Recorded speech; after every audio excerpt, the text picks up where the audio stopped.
ને 25 વર્ષ ભૂતળ ઉપર રહ્યા છે. સ્વદસ્કાંકનમાં કહેવાય છે વિદ્યા અભ્યાસ પૂરો કરી મથુરાના રાજમહેલમાં નિવાસ કરે છે. તેમને સદૈવ યાદ કરતી ગોપીઓને ભૂલ્યા નથી અને આજે ઉદ્ધવજીને જ્ઞાન આપવા માટે મોકલે છે. ભગવાન એક દિવસ બેઠા હતા ત્યારે ઉદ્ધવજી કહે છે, પ્રભુ તમે આજ કેમ શાંત છો? તમને કોણ યાદ આવે છે? ભગવાન કહે છે, મને મારી ગોપીઓ યાદ આવે છે, મને મારા નંદબાવા યાદ આવે છે, મારી ગાયો યાદ આવે છે. કૃષ્ણ ઉદ્ધવજીને મોકલે છે.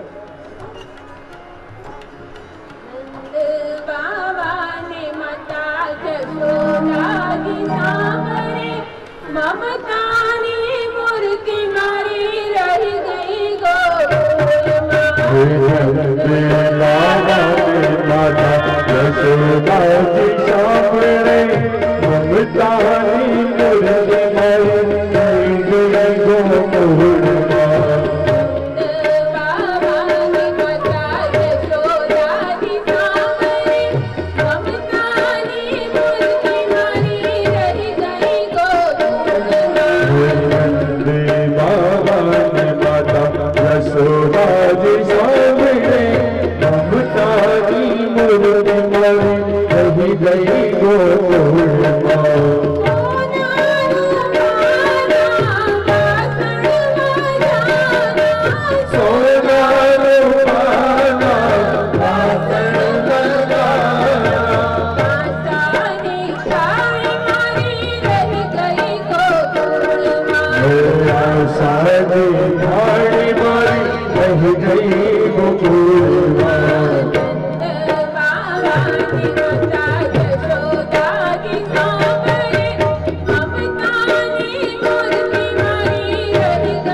મથુરામાં મારા માતા પિતાની શીતળ છાયામાં રહું છું.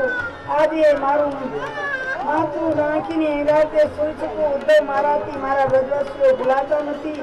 મથુરામાં ક્યાંય અનુભવ મળતો નથી, પણ તું મને પ્રેમ કરે છે ને, મારો મિત્ર છે, તો તને હૃદયની વાત કહું છું. ઉદ્ધવ તું મારી માતા યશોદાને યાદ આવે છે, મારી માતા યશોદા યાદ આવે, નંદરા યાદ આવે છે. એટલે તું ઉદ્ધવ કૃષ્ણની વાત સાંભળે જ્ઞાની છે, પ્રેમ લક્ષણા ભક્તિનો અનુભવ છે. તેથી ઉદ્ધવજી જ્ઞાન આપવા માટે જાય છે. ઉદ્ધવજી કૃષ્ણ ભગવાને વિચાર્યું ઉદ્ધવને ગુરુ જ્ઞાનની જરૂર છે. ઉદ્ધવને પ્રેમ લક્ષણા ભક્તિના પાઠ ભણાવવા માટે મારે ગોપીઓ પાસે મોકલવા પડશે.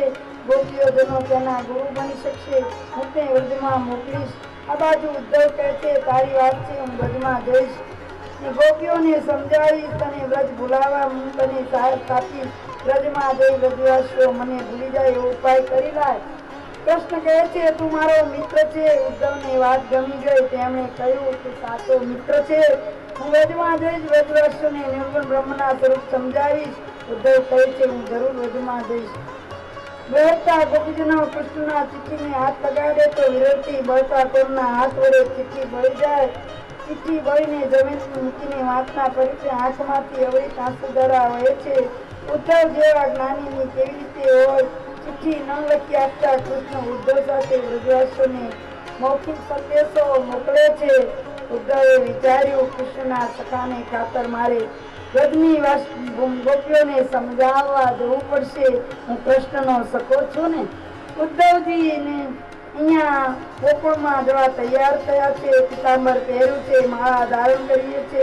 ગોપીઓ પાસે નહીંતર ગોપીઓ મને ઓળખશે નહીં. ઉદ્ધવ ત્યાં જઈ તું બધાને કહેજે તમારો કૃષ્ણ તમને વિસર્યો નથી. ઉદ્ધવને આશ્રિત છે. વારવાર સ્મરણ કરી કૃષ્ણ રડે છે. ઉદ્ધવના જ્ઞાનીતા તેમના ભક્તિમાં અભાવ હતો. જ્ઞાન સાથે ભક્તિ મળે તો અલૌકિક આનંદ પ્રાપ્ત થાય.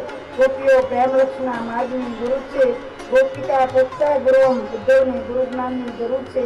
કૃષ્ણના કહેવાથી ઉદ્ધવજી ગોકુળમાં આવ્યા છે. ગામની ગાસડી જોડે છે. અને ગોકુળ તરફ નીકળ્યા. ગોપીઓને કહે છે કૃષ્ણ આવ્યો એવું લાગે છે, પણ નહીં, અમારો કૃષ્ણ નથી. આ કોઈ કૃષ્ણ જેવો ઢોંગી છે. કૃષ્ણ નથી, આ તો અમારો કૃષ્ણ ન હોય. સીધામાં મધુમંગળ આદિ ગોપાળો કાન મૂકી કદાચ સાંભળી જાય એમ સમજતા શાંતિ કહેતા હતા. ગોપાળકો ઉદ્ધવને કહે છે તું કૃષ્ણનો સંદેશો લઈને આવ્યો છું. નંદબાવાને ઘેર જાઓ. કનૈયાના સંદેશાની પ્રતીક્ષા કરી માં યશોદા બેઠી છે. ઉદ્ધવજી નંદરાયને ઘેર જાય છે. પ્રેમ મની આંગણામાં બેઠા છે. રથને દેશથી જોતા માં દોડતા આવે છે. અરે મારો કનૈયો! માતા જશોદા રથ તરફ દોડી જાય છે.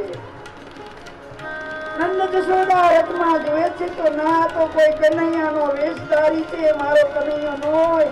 કૃષ્ણ કૃષ્ણ કહેતા બંને મૂર્છિત થાય છે. ભાનમાં આવેલા નંદરાજા ઉદ્ધવજી પંચરાજાને કહે છે. નંદરાજા ઉદ્ધવને કહે છે ઉદ્ધવ તું કહે છે કૃષ્ણનો સંદેશો લઈને આવ્યો છું. તો કદમના વૃક્ષ પર ચડી વાંસળી કનૈયો અમને દેખાડ. વજ્રથમાં સર્વત્ર આપી રહ્યો છે અમારો કનૈયો. ઉદ્ધવજી નંદજીને શું બોધ આપે? નંદરાય કહે બાબા બ્રહ્મ સર્વ આપે છે એ તો અમને ખબર છે. નંદબાવા કહે છે તમારો કનૈયો સર્વત્ર છે. ગોપીઓ કૃષ્ણ સાગરમાં ડૂબી ગઈ છે. સાક્ષાત કરે જીવન સફળ થયું. યશોદા ઉદ્ધવ પાસે બેસવી કનૈયાની બાળલીલા ગાય છે.